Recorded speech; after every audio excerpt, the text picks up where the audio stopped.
Alors ce matin, comme vous l'avez reçu dans votre courriel, nous allons considérer un thème qui est excessivement important. Euh, on sait que la devise de cette année nous incite à marcher d'un même pas. C'est ce qu'on veut viser cette année en tant qu'Église. Marcher d'un même pas. Et ça nécessite, bien entendu,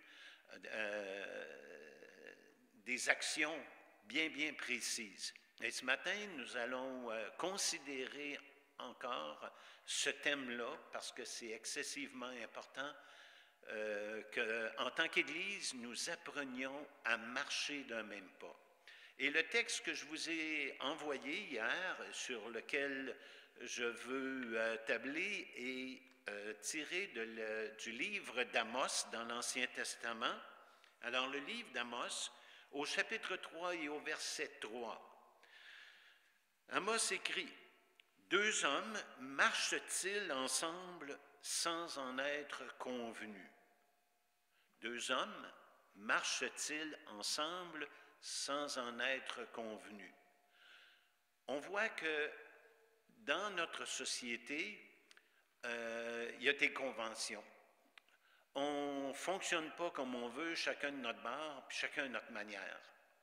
On a besoin les uns des autres dans notre société et encore à plus forte raison dans l'Église. Et c'est là où on voit que c'est important, en tant qu'Église, d'apprendre à marcher ensemble. On voit aussi dans le livre des Juges, au chapitre 21 et au verset 25, ça va servir d'introduction avec Amos 3.3. Dans le livre des Juges, au chapitre 25, et le dernier verset du livre des Juges nous révèle quelque chose qui va aller dans la même idée, c'est-à-dire qui va nous aider à mieux comprendre pourquoi que c'est important de s'entendre, d'apprendre à marcher d'un même pas. Il nous est dit à la fin du livre des Juges, et si vous avez lu le livre des Juges, j'espère que vous l'avez lu, si vous ne l'avez pas lu, je vous encourage à lire l'Ancien Testament, c'est la parole de Dieu, c'est le document sur lequel notre Nouveau Testament est fondé, parce que s'il n'y avait pas eu l'Ancien Testament, comment on aurait pu savoir que Jésus-Christ est venu dans le monde? Comment on aurait pu savoir que Jésus-Christ est venu dans le monde suite à des promesses que Dieu avait faites à Abraham, à Isaac, à Jacob, à la nation d'Israël? Comment on aurait pu savoir comment Dieu agissait avec son peuple? Alors, dans l'Ancien Testament, dans le livre des Juges, si vous avez lu le livre des Juges, vous vous êtes rendu compte qu'il y a un dénominateur commun dans les juges. Les juges, quand Dieu suscite un juge en Israël, les Israélites fonctionnent assez bien. Ils ont des victoires, ils sont fidèles au Seigneur, mais à la mort du juge, ça se relâche. Et là, il tombe dans le trouble. Il tombe dans le trouble. Et là, Dieu suscite un autre juge, il se relève, le temps que le juge est là, et pas longtemps après que le juge soit décédé, ça retombe. Et tout au long du livre des juges, ce sont les montagnes russes que nous avons. Fidélité, infidélité, fidélité, infidélité. Et à la fin du livre des Juges, le dernier verset du livre des Juges, il nous est dit: « En ce temps-là, il n'y avait point de roi en Israël, chacun faisait ce qui lui semblait bon. » En ce temps-là, il n'y avait pas de leader en Israël. Puis chacun y allait selon ses convictions, selon ses croyances. Mais ça ne marchait pas. Ça ne marchait pas. Alors, on voit que pour que ça fonctionne, il faut premièrement s'entendre.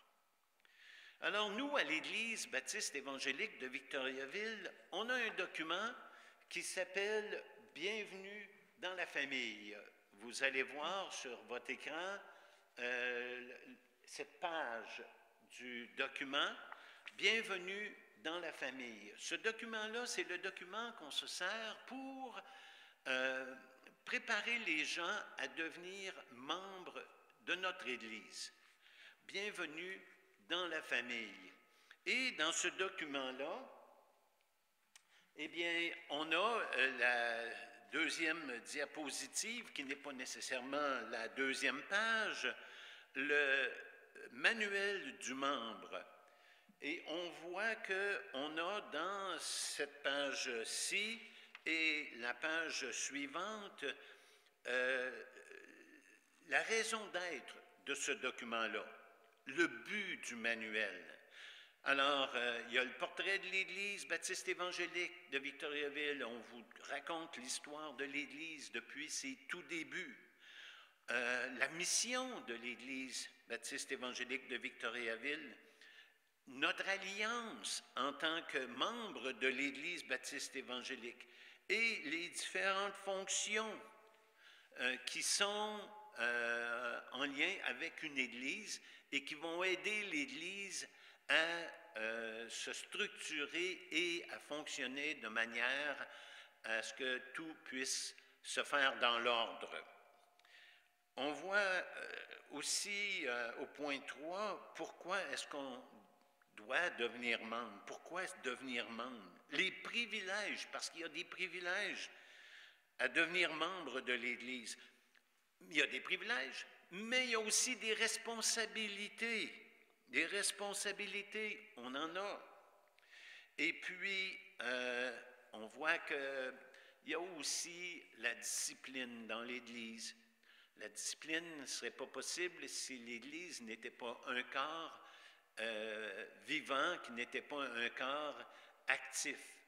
Si on n'avait pas convenu ensemble de marcher ensemble, eh bien, on ne pourrait pas exercer la discipline. Alors, devenir membre n'est pas une option.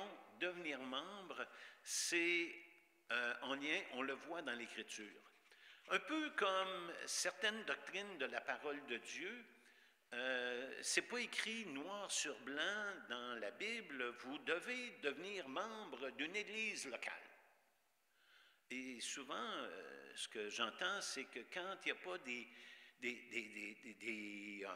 titres comme cela, aussi précis que cela dans la parole de Dieu, on dit que ce n'est pas dans la Bible.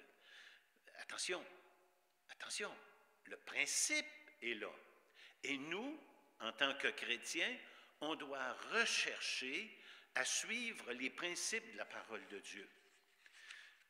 Le mot Trinité n'est pas dans la Bible, mais je défie toute personne qui viendrait me dire que la Trinité n'existe pas, qu'il n'y a pas un seul Dieu en trois personnes. La parole de Dieu est pleine de versets, que ce soit dans l'Ancien comme dans le Nouveau Testament, qui confirment que Dieu s'est manifesté en trois personnes, Dieu le Père, Dieu le Fils et Dieu le Saint-Esprit. Il n'y a pas juste dans Matthieu 28, à la fin du chapitre, quand Jésus dit « Allez, faites de toutes les nations des disciples, les baptisant au nom du Père et du Fils et du Saint-Esprit », que là, c'est le seul verset sur lequel on s'appuie pour enseigner la doctrine de la Trinité. Alors, la Trinité, elle est là dans la Bible. Il y en a qui nous disent il n'y a pas d'enfer. La Bible n'utilise pas le mot enfer. Oui, c'est vrai, le mot enfer n'est pas dans la Bible. Mais le principe est là dans la Bible. Et on n'a pas le choix, on ne peut pas passer à côté. Quand il dit, par exemple, dans le livre de l'Apocalypse, « Ils seront tourmentés jour et nuit au siècle des siècles », ben laissez-moi vous dire, c'est l'enfer. C'est l'enfer. Ils seront tourmentés jour et nuit au siècle des siècles. Ou quand Jésus va dire dans Matthieu 25, et ceux-ci iront au châtiment éternel. Vous avez peut-être pas le mot enfer, mais vous avez le principe qui est là. Et il y a d'autres doctrines comme ça qu'on n'a pas explicitement le mot dans la Bible, mais le principe est là. Et là, je reviens à ce qui nous touche ce matin. Devenir membre de l'Église en tant que tel, on pourrait me dire, où tu vois ça dans la Bible? Ben oui, je le vois dans la Bible. Pas nécessairement en mots bien épelés, mais en principe, je le vois dans la Bible. Alors, on va regarder à la prochaine page, et là, on voit le but du manuel. Alors, le but du manuel, il nous est dit ici, et ce manuel-là, on va le retravailler. On va le retravailler pas pour les grands principes. Écoutez, le manuel a 8 ans. Et en 8 ans, il s'est passé bien des choses, et au niveau de la structure, on va devoir retravailler des choses, on va retravailler cela, on va présenter ça à l'Église éventuellement. Mais beaucoup de notions de base. Sur la question de la doctrine, ça ne changera pas. Sur la question de beaucoup de principes, ça ne changera pas. Alors, le manuel qui avait été adopté en septembre 2014 risque de vous être représenté en septembre 2022 pour qu'on puisse s'ajuster avec la réalité de 2022. S'ajuster avec la réalité de 2022 ne veut pas dire qu'on va prendre ce manuel-là, on va l'envoyer dans la déchiqueteuse, puis on recommence à zéro. On ne réinventera pas la roue. Il y a des bonnes choses dans le document, des choses très à jour. Ça a été fait avec minutie. Les gens qui ont travaillé à ce document-là ont fait un travail extraordinaire. Nous, on fait juste réajuster pour les réalités qui sont les nôtres en 2022. Et j'espère, et je prie, et je vous demande de prier pour ceux qui vont travailler au niveau document, afin que nous restions attachés à la parole de Dieu, afin que nous fassions en sorte que ce document-là, qui sera rafraîchi, soit un outil entre les mains de chaque chrétien de notre assemblée pour qu'on puisse marcher ensemble d'un même pas, pour qu'on puisse ensemble convenir d'une marche qui glorifiera le Seigneur et qu'on ne se laissera pas emporter à tout vent de doctrine et que chacun d'entre nous partira pas par son propre chemin parce qu'à quelque part, il n'y a pas de ligne directrice. Ce document va nous donner une ligne directrice. Alors, le but du manuel, qui devrait rester absolument le même, c'est de s'assurer que ceux qui veulent devenir membres comprennent et adhèrent de tout cœur. J'aime ce qui est écrit ici. S'assurer que le candidat comprenne et adhère, accepte de fonctionner selon ce qui est dans ce document-là. Notre credo, adhère à notre credo. Notre credo, c'est notre confession de foi. Ça ne changera pas. Si vous avez le document entre vos mains et que vous allez le voir, c'est basé sur la parole de Dieu et c'est ce qu'on veut, c'est rester accroché aux Écritures. C'est la partie pour l'Église qui est peut-être la plus importante, notre credo, ce qu'on croit, ce que la parole de Dieu nous dit et ce à quoi nous voulons nous soumettre, ce que nous voulons obéir. Notre mission, j'espère que celui-là non plus ne changera pas. Allez le lire, le document. On a une mission en tant qu'Église. Et notre mission et d'être bien entendu un peuple de Dieu qui va l'honorer dans notre société, mais aussi qui va faire en sorte que les gens autour de nous vont entendre parler de l'Évangile. Les gens ont besoin de l'Évangile. On met beaucoup d'argent ces temps-ci pour aider les gens à traverser la pandémie. On dit que psychologiquement, il y a beaucoup de gens qui sont affectés par la pandémie et c'est compréhensible.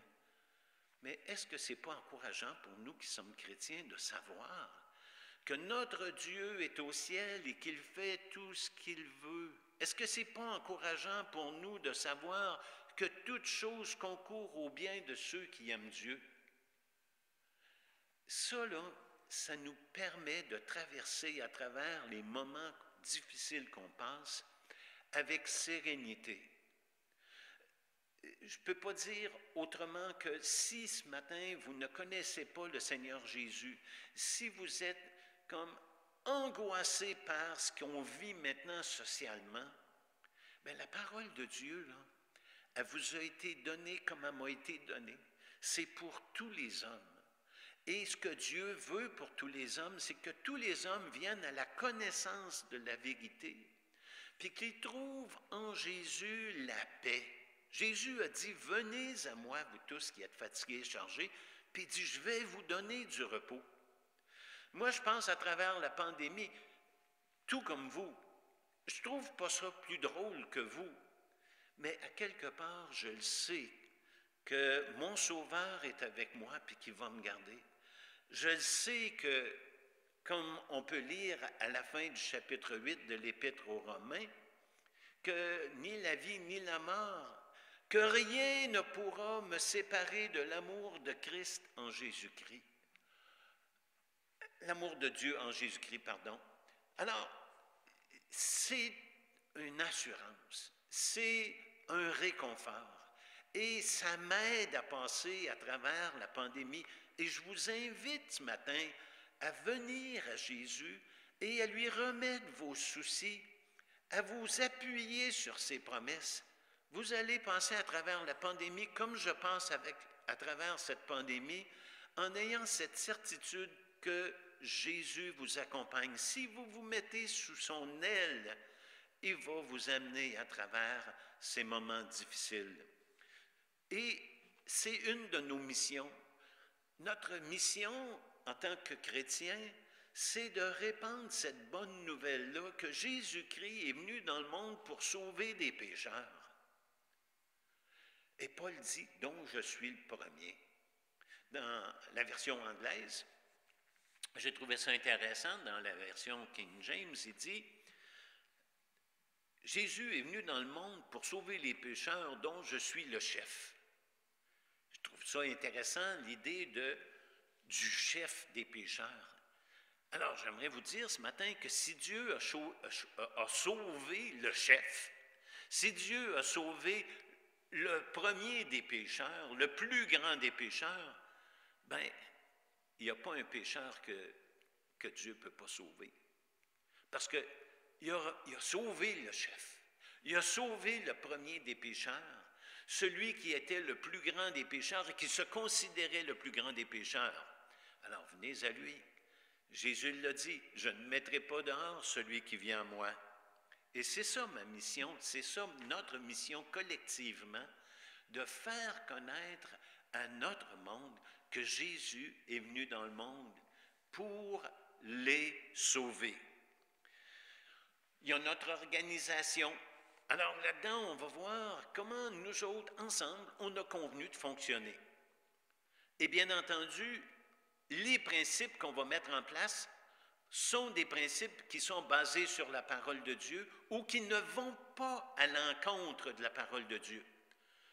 Ma réalité à Victoriaville aujourd'hui et la réalité de mes frères, par exemple, à Madagascar, de mes frères en France, de mes frères dans les pays de l'Est, n'est pas la même. Alors, il faut ajuster notre constitution, nos statuts et règlements avec notre milieu. Et ça s'appelle notre organisation. Alors, là-dessus, la parole de Dieu n'a pas de choses précises à dire, sinon que il faut faire attention, et c'est là aussi un sujet de prière, pour que nous n'allions pas au-delà de la parole de Dieu. Un des dangers qu'on voit souvent, c'est que là, on introduit des nouvelles traditions, puis la tradition elle prend plus de place que la parole de Dieu. Que Dieu nous protège de tomber dans ce piège-là. Qu'on ne mette pas sur les frères et sur les sœurs un fardeau que la parole de Dieu ne met pas. Mais dans notre organisation, dans nos règlements généraux en tant qu'Église, priez pour qu'on mette des choses qui vont contribuer à tisser des liens encore plus forts entre nous et à pouvoir ensemble avancer d'un même pas et de savoir que Dieu est glorifié là-dedans. Donc, il nous dit ici après, le but du manuel, c'est de s'assurer que le candidat comprenne et accepte les privilèges et responsabilités des membres. Alors, il y a des privilèges, mais il y a aussi des responsabilités. Et nous, si vous voulez devenir membre à l'Église, il faut que vous acceptiez cela. Il faut que vous acceptiez cela parce que faut s'entendre. Il faut marcher ensemble. Puis pour marcher ensemble, il faut en convenir. On ne peut pas se lancer à la bonne franquette dans une aventure sans se mettre des balises. On en a besoin de balises. Et l'objectif de ce document-là, c'est d'en mettre des balises, mais des balises qui seront orientées vers les enseignements bibliques et aussi qui contribueront au rapprochement que nous devons avoir les uns les autres. Alors, dans la société, il y a des choses qui font mon affaire, puis il y a des choses qui ne font pas nécessairement mon affaire, que je ferais différemment. Mais Dieu m'a placé dans une société et en tant que citoyen dans ma société, il y a des choses que moi, je dois faire parce que, à quelque part, je vis dans cette société-là et je dois me plier à ce que les dirigeants de ma société me donnent. Et dans l'Église, on est une petite société, l'Église locale, bien entendu, que je parle, on est une petite société, on se donne des statuts, des règlements, puis ça va être important qu'ensemble, on marche dans ces statuts et règlements. Et on a un principe dans une église évangélique, dans une église locale, c'est que les choses qu'on va faire vont être appuyées par la parole de Dieu. Alors ça, c'est important.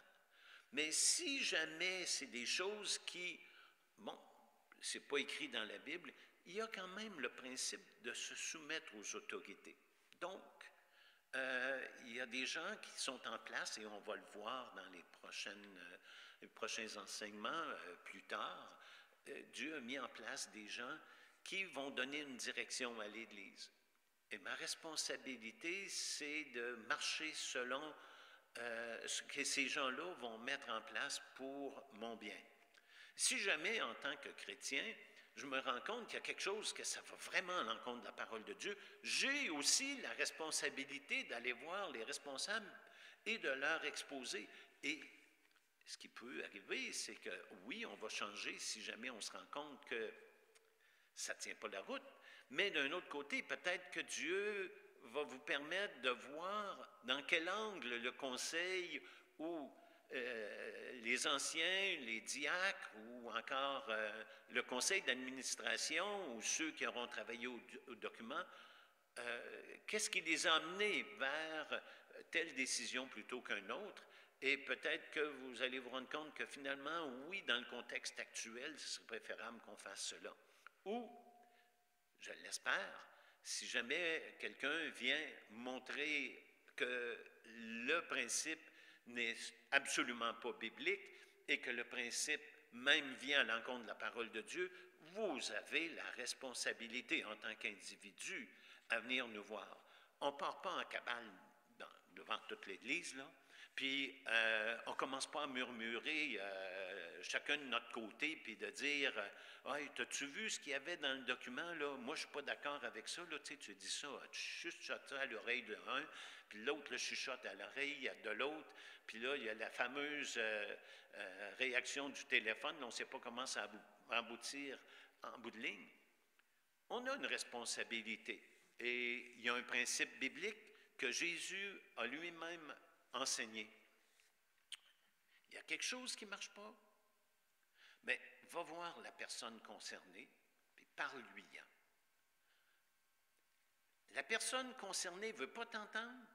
Prends avec toi un frère, une sœur, retourne le voir, essaie de l'amener à comprendre que ce qu'il fait n'est pas selon les principes de la parole de Dieu ou est à l'encontre de la parole de Dieu ou nuit au témoignage de l'Église.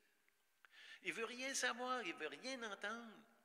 Bien, là, tu pourras aller plus loin, là, tu pourras amener ça à l'Église, et là, on espère que ces situations-là vont arriver le moins souvent possible, il y aura discipline. Mais quand tu auras passé tout cela, c'est-à-dire, tu es allé voir ton frère, tu as réglé ça avec ton frère, puis ça s'est réglé, gloire à Dieu. Ça ne s'est pas réglé, tu es retourné avec quelqu'un d'autre, et là, le frère, entre-temps, ou la sœur, entre-temps, a réfléchi, puis là, elle dit, ou il dit, ouais, après avoir vraiment médité sur la parole de Dieu, puis après avoir regardé attentivement, oui, je réalise, va peut-être dire, je ne recommencerai pas, va peut-être dire, je vais demander pardon. Dépendamment de la situation, bien entendu. Mais là, tu as gagné ton frère, ça c'est quelque chose, tu as gagné ta sœur, c'est quelque chose, c'est merveilleux. Puis si ça doit aller à la discipline, que ça soit fait avec amour, que ça soit fait avec amour, avec compassion. On a tous, tristement, nos lacunes.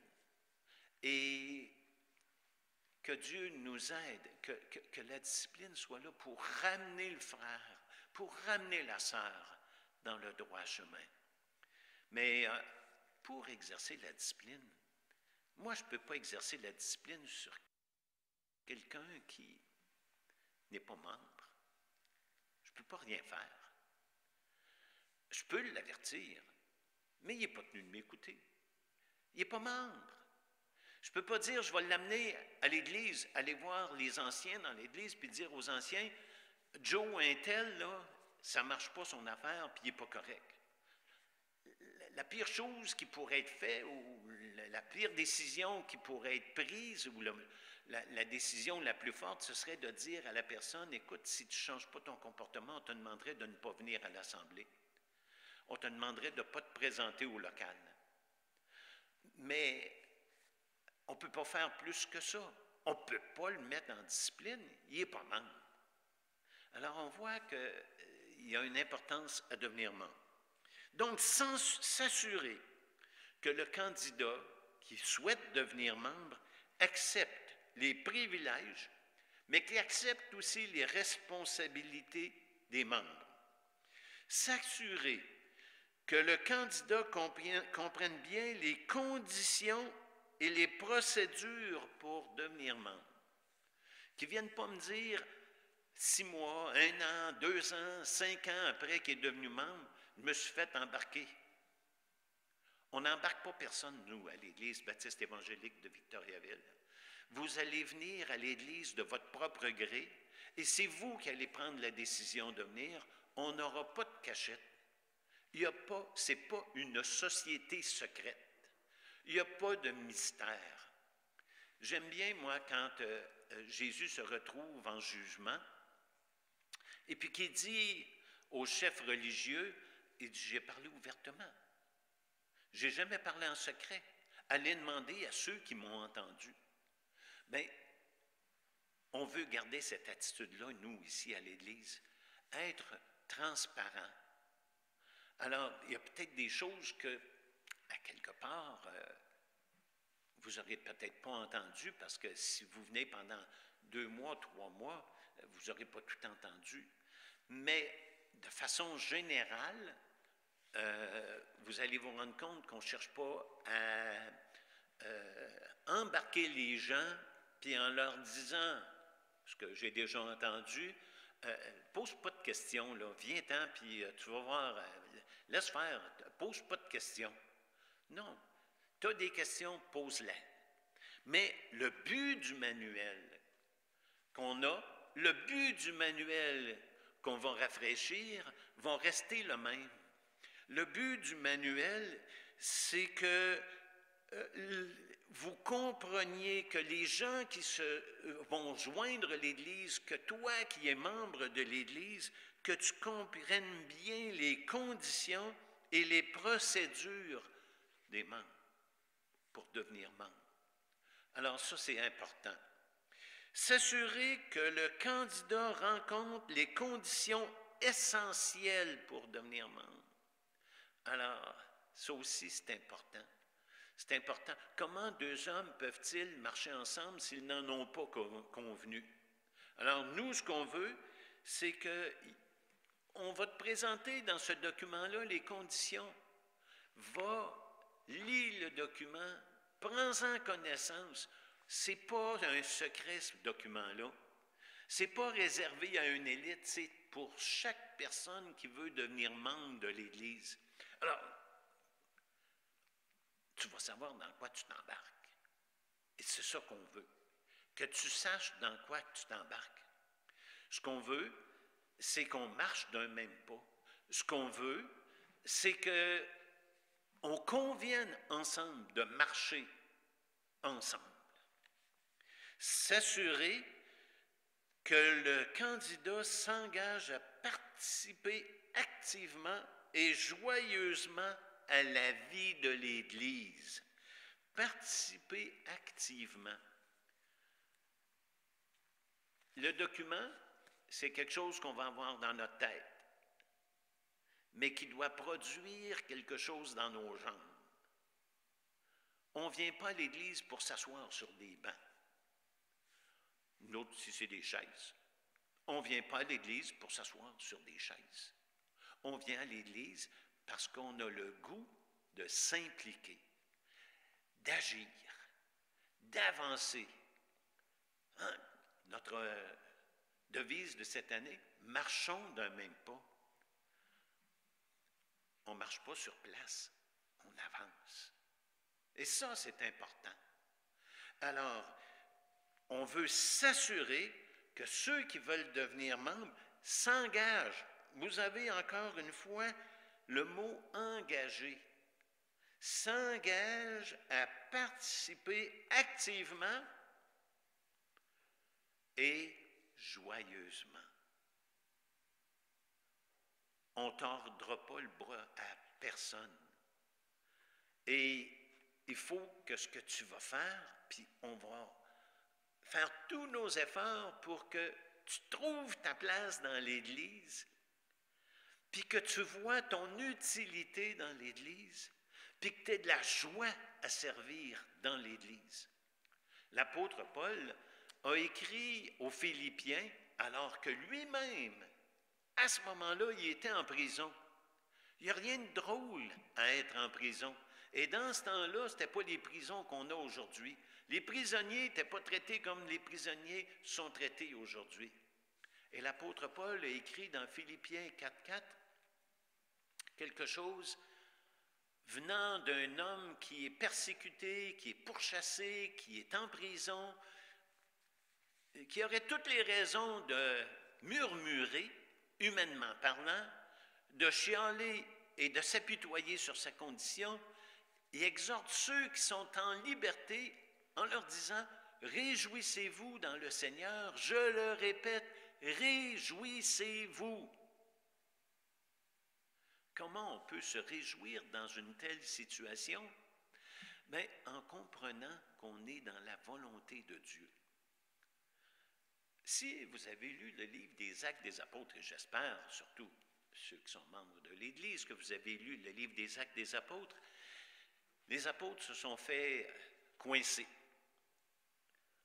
Les chefs du peuple leur ont dit, là, on va mettre quelque chose de clair devant vous.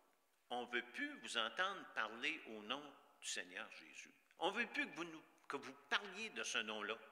C'est clair?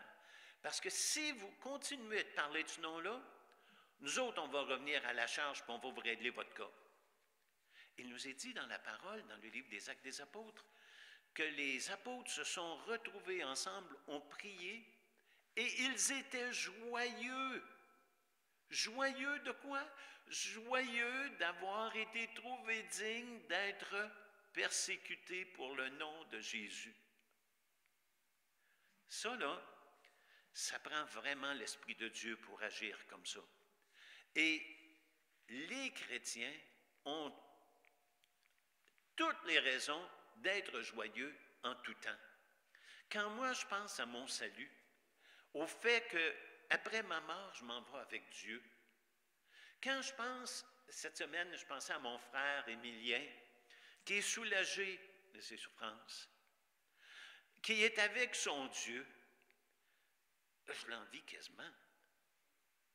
Mais je vais attendre que le Seigneur vienne me chercher, parce que si le Seigneur ne vient pas me chercher, c'est que j'ai encore de l'ouvrage à faire sur la terre. J'aime bien ce qu'un prédicateur anglais, Charles Haddon Spurgeon, que plusieurs d'entre vous connaissez, a dit dans un des textes que j'avais lus. Il dit, si c'était la volonté de Dieu que je vive éternellement sur la terre, ça devrait être le ciel pour moi que de vivre éternellement sur la terre. Pourquoi? Parce que mon bonheur en tant que chrétien, c'est de faire ce que Dieu me demande. Puis si Dieu me demande de vivre éternellement sur la terre, je devrais être heureux de vivre éternellement sur la terre parce que c'est Dieu qui me le demande. Et si Dieu me garde ici, c'est qu'il y a de l'ouvrage pour moi. Et Paul était pris dans ce dilemme-là à un moment donné. Il dit, je suis tiraillé. Il savait que son heure était proche, mais il dit, il y a encore de l'ouvrage à faire. Puis il dit, j'aimerais être avec le Seigneur, mais il était prêt à rester. Et il est resté, et je ne sais pas tout ce qu'on a eu de lui après cette parole-là, mais on a été enrichis par le témoignage de l'apôtre Paul que Dieu a utilisé de façon vraiment incroyable. Et le dernier, s'assurer que l'Église vous connaisse suffisamment pour bien vous servir. Donc, on a une responsabilité en tant qu'Église, pas juste de recevoir, mais de donner. Quand on dit ici, s'assurer que l'Église vous connaisse suffisamment pour bien vous servir, l'Église est au service de ses membres.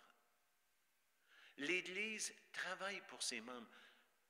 L'apôtre Paul a dit dans l'Épître aux Romains, encore une fois, d'user de prévenance réciproque. Aller au-devant des besoins des autres, avant que les autres manifestent leurs besoins. S'inquiéter pour les autres, ça c'est ma responsabilité en tant qu'un chrétien, puis c'est ma responsabilité en tant qu'Église aussi. Puis on doit s'encourager, chacun d'entre nous, là-dedans. Alors, on voit ici qu'on doit s'engager à participer activement, joyeusement, puis aller au-devant des besoins des gens. On va tourner un peu plus loin dans le document parce qu'on devient membre, oui, mais à quelque part, dans le document, il y a une demande d'adhésion. On ne devient pas membre automatiquement. Il n'y a pas personne qui un matin s'est levé et qui a dit « Ah, me voilà, je suis rendu membre de l'Église baptiste évangélique de Victoriaville, je ne le savais pas, mais là, je viens de l'apprendre. » On ne devient pas membre de l'Église sans, premièrement, nous, individuellement, avoir fait la demande. Alors, il y a un formulaire de demande dans ce document-là, il est à la, pas toute fin, mais presque à la fin du document. Et dans cette demande, de membre pour devenir membre, cette demande d'adhésion, dans mon cas, Daniel Bernier, reconnais avoir pris connaissance des règlements généraux de l'Église baptiste évangélique de Victoriaville. Je reconnais que son credo est conforme à mes croyances.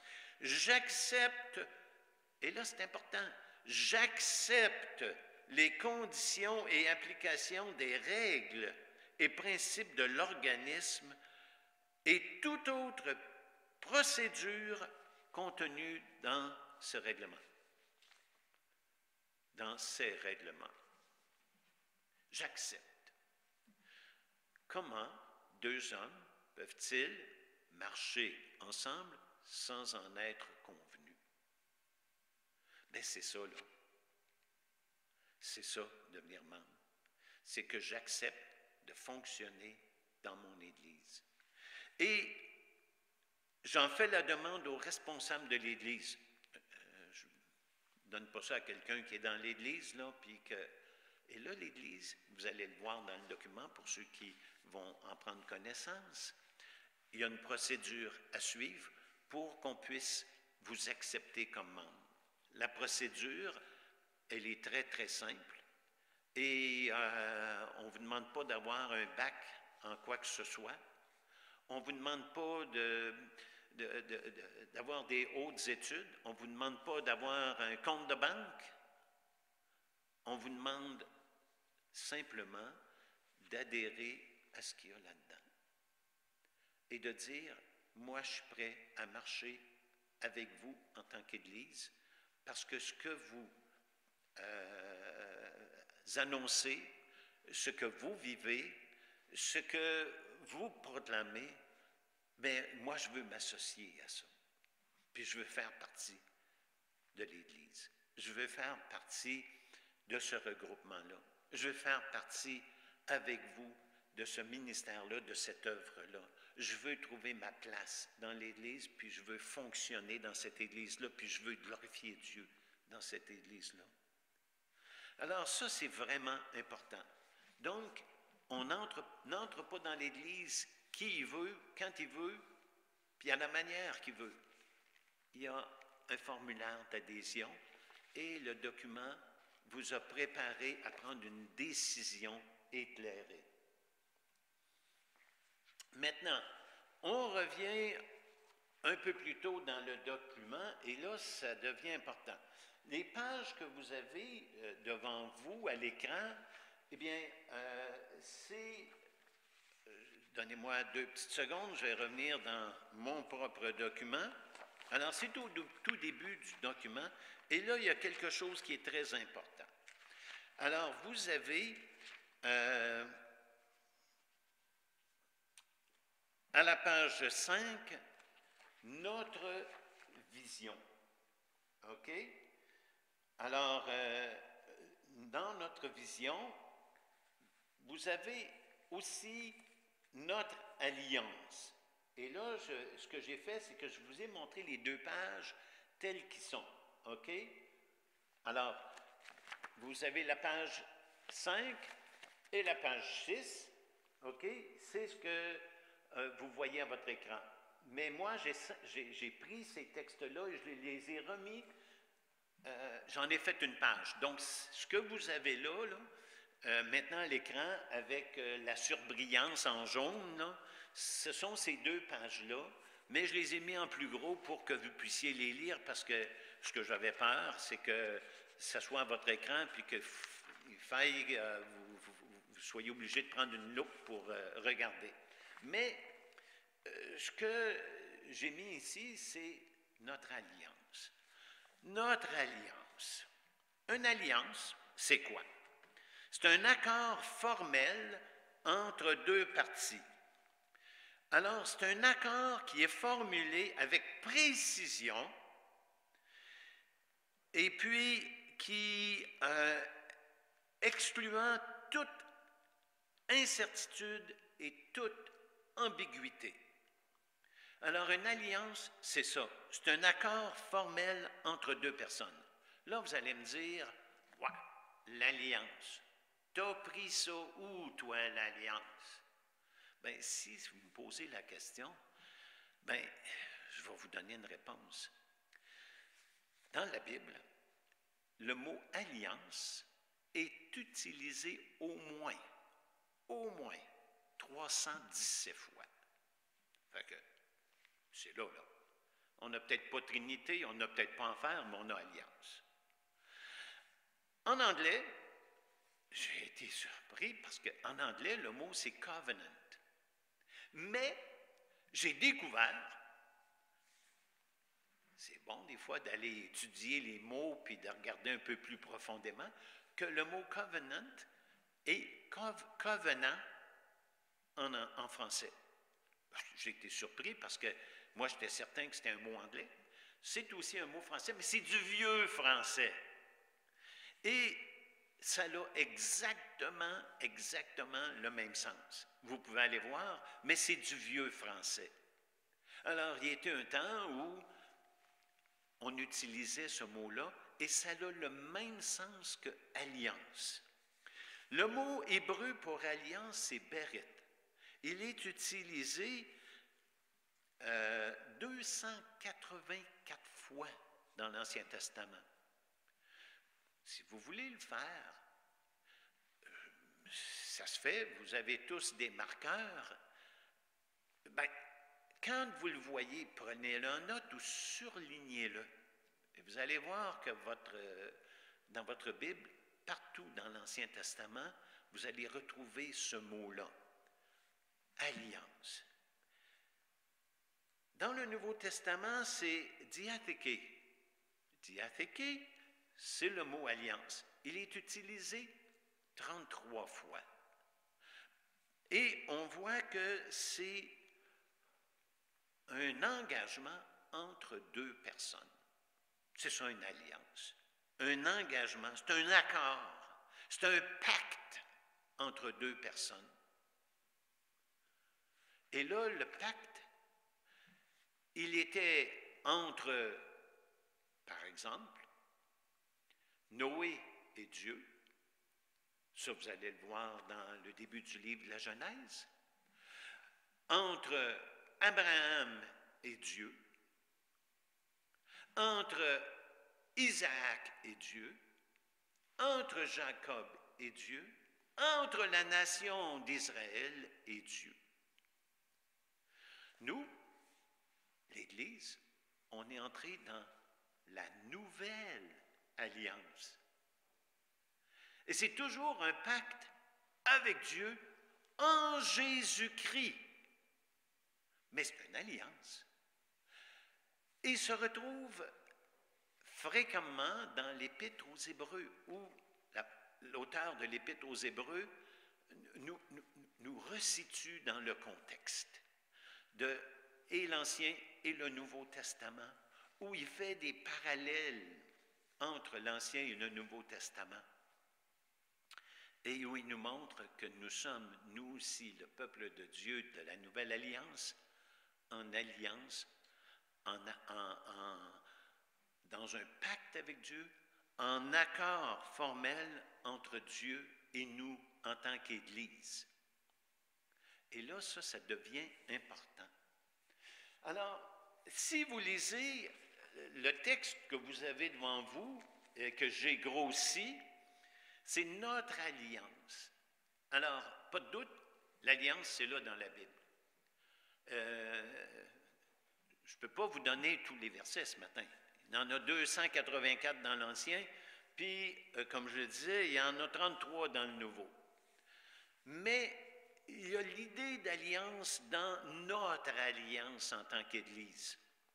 Alors, on peut voir que dans ce texte-là, il nous est dit, par exemple, ce qui est surligné,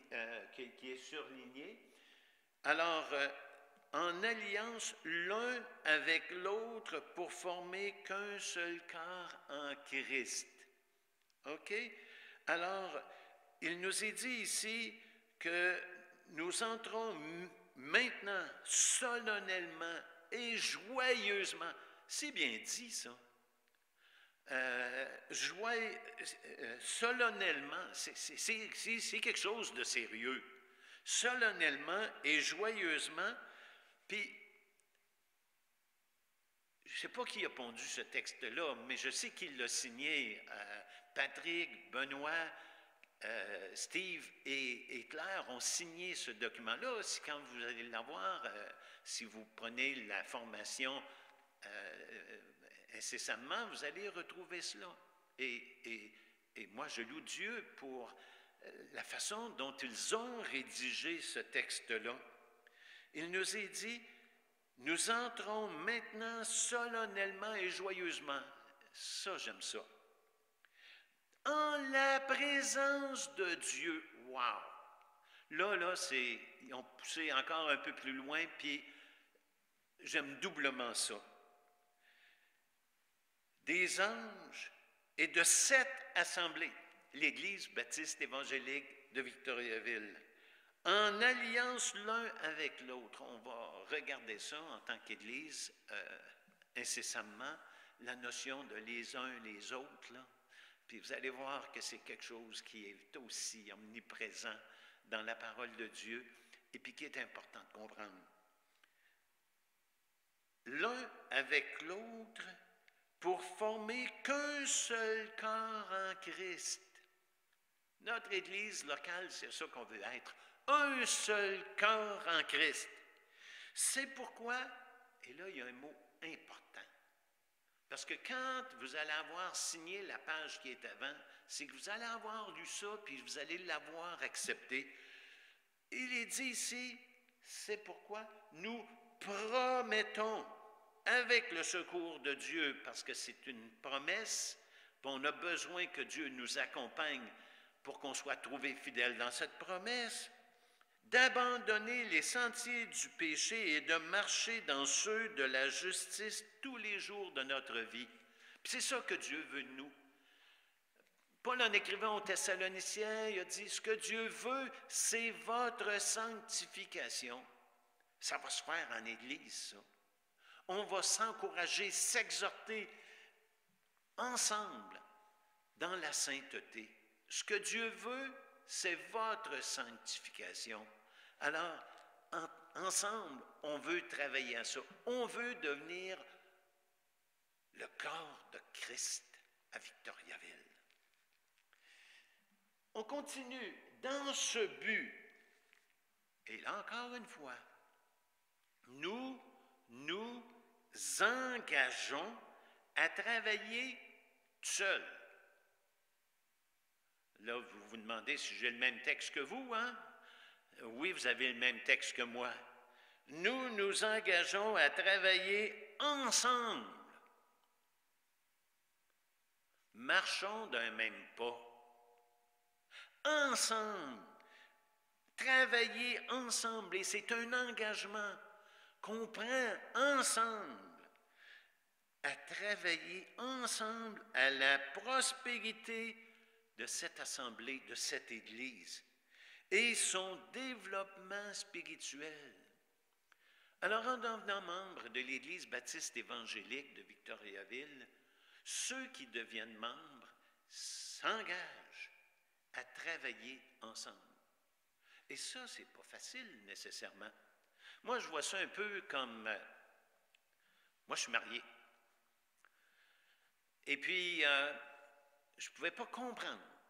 Je ne pouvais pas comprendre que des gens disent, après le mariage, qu'il y avait des périodes plus difficiles. J'étais un fiancé. Et ma femme, je la regardais, puis c'était pour moi quelqu'un d'extraordinaire. Bien, ma femme, c'était ma fiancée à ce moment-là. C'était impossible qu'on puisse avoir des troubles ensemble. Ça allait toujours rouler comme sur les nuages. Mais, on était deux pécheurs qui se sont retrouvés ensemble. Les deux pécheurs qui se retrouvent ensemble, ça ne veut pas dire que ça va toujours aller comme sur un nuage. Mais il y a une chose que je peux vous dire aujourd'hui. Dans ce temps-là, je pensais que je l'aimais mais aujourd'hui, je sais que je l'aime. Ensemble, on a traversé des périodes difficiles. Ensemble, on a dû ajuster notre tir. Puis aujourd'hui, ma femme et moi, on vit une relation qui est nettement plus harmonieuse qu'on a vécue avant de se marier, puis dans les premières années de notre vie de couple. Dieu nous a travaillé et Dieu nous a amenés à marcher ensemble. On s'était engagés à cela. Dans le bâtiment ici, en avant, j'ai fait mes vœux à mon épouse pour lui dire que j'allais lui être fidèle dans les bons et dans les mauvais jours. J'ai signé une alliance avec elle. Elle m'a dit la même chose. Et regardez le signe de l'alliance, je l'ai encore à mon doigt. On appelle ça une alliance. Ma femme en a des pareils. Ah ben, elle est différente, là. Mais c'est nos alliances.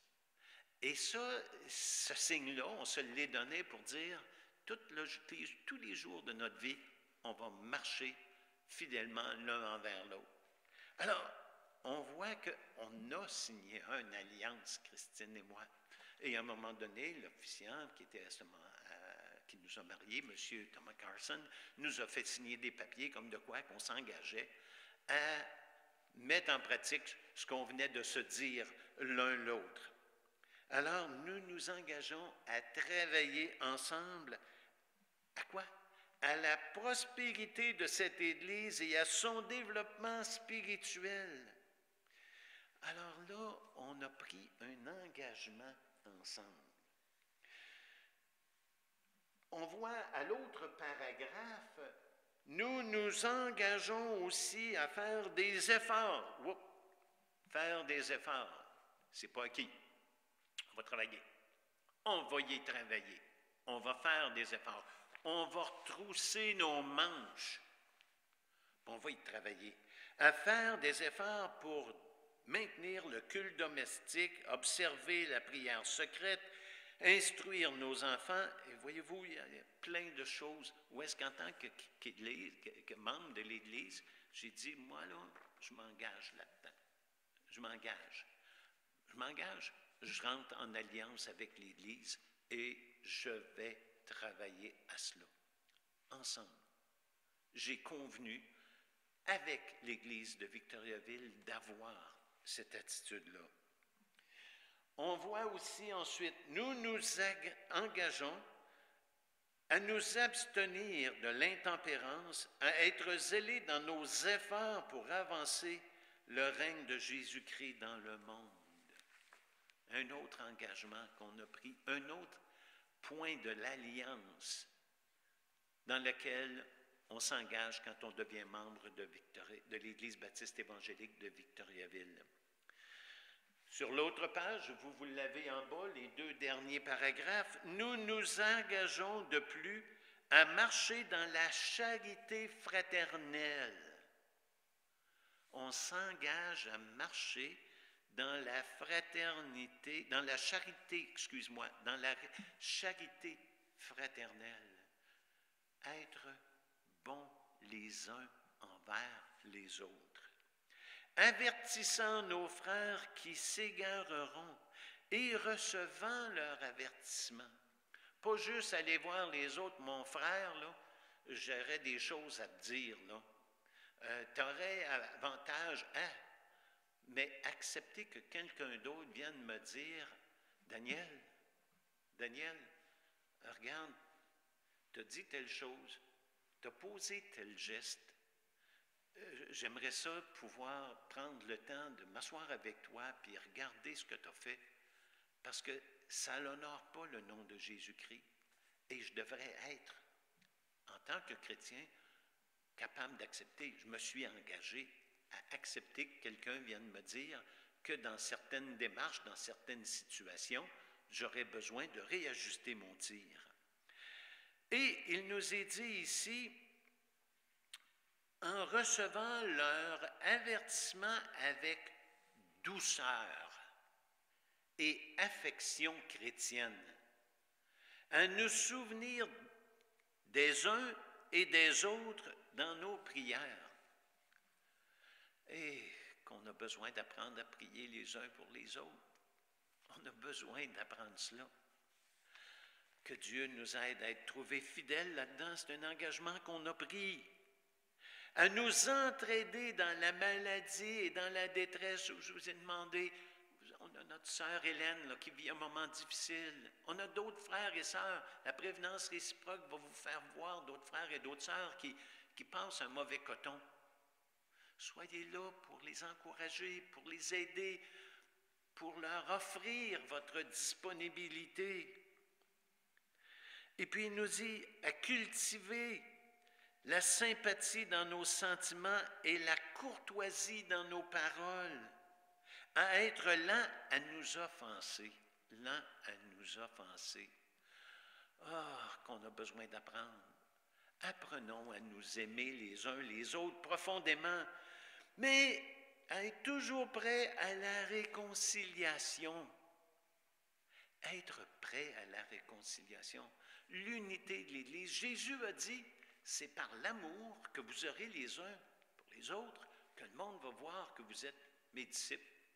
J'ai beau aller monter sur le toit de l'Église, puis crier à plein poumon que Jésus est un sauveur merveilleux, si on se mord les uns les autres, puis on s'attaque les uns les autres, puis on se méprise les uns les autres, puis on ne se soucie pas les uns les autres, mon criage sur le toit de l'Église, c'est un gros zéro. Un gros zéro. Apprenons à vivre ensemble. Apprenons à nous accepter les uns les autres. Apprenons à nous supporter les uns les autres. La parole de Dieu nous exhorte à cela, à nous supporter les uns les autres. Bien ça, là, c'est un enseignement qui n'est pas acquis pour automatiquement. On doit y travailler. Puis on s'est engagé à travailler à cela. On s'est engagé à cela.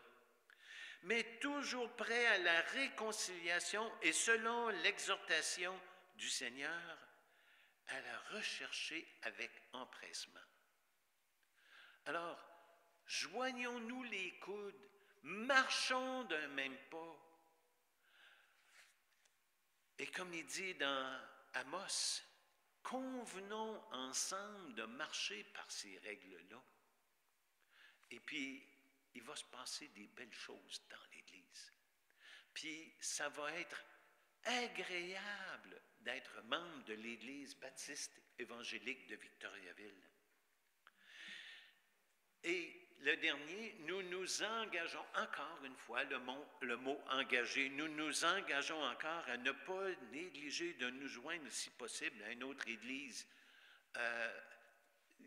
On a mis ça dans notre Constitution. Il y a des gens qui viennent ici, mais ils ne resteront pas toute leur vie ici. Et puis, c'est important, l'Église locale. Puis, pour nous, c'est important que si jamais tu quittes l'Église pour une raison valable, pas parce que tu as une crotte sur le cœur, mais pour une raison valable, tu déménages,